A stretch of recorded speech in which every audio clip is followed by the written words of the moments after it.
Alright, in this video we will be setting up IIS for your install, and if you find it useful, don't forget to like and subscribe, as it will help us make more videos like this in the future. So all you have to do to install IIS is go to the server manager. It's right here, it's already pinned. All you have to do is go to manage, add roles and features at the top left, or top right I should say, and then hit next. We're going to do the role-based feature, so hit next, and if you see here, you'll see the web server IIS. So all you have to do is select add feature, go to next. If you scroll down, there are no other IIS features that you really need, so you can go ahead and hit next. And then the web server role features just gives you some more information on that. In this case, I'm going to install the IIS management services and everything. It's going to automatically install some stuff. So all you have to do is hit next. You could also do the restart destination if it's required. So I'm going to go ahead and hit install.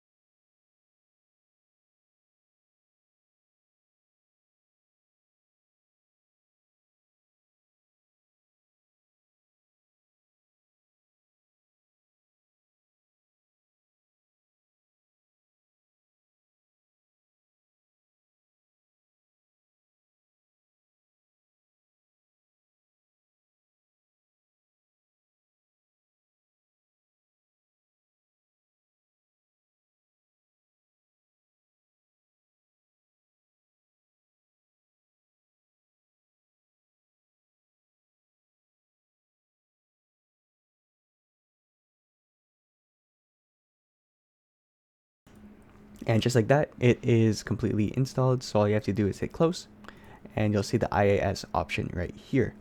You can also go to the start menu and search IIS, and you'll see the Internet Services Manager. When you open it up and you expand it, there you'll see all of the sites and everything. So just hit site, and you can also select the default website and hit browse. You can see that, oops, if you go back here, the IIS site is open. So this is what you want to see. You're able to load up the local page, and it should say Internet Information Services, and it's that easy.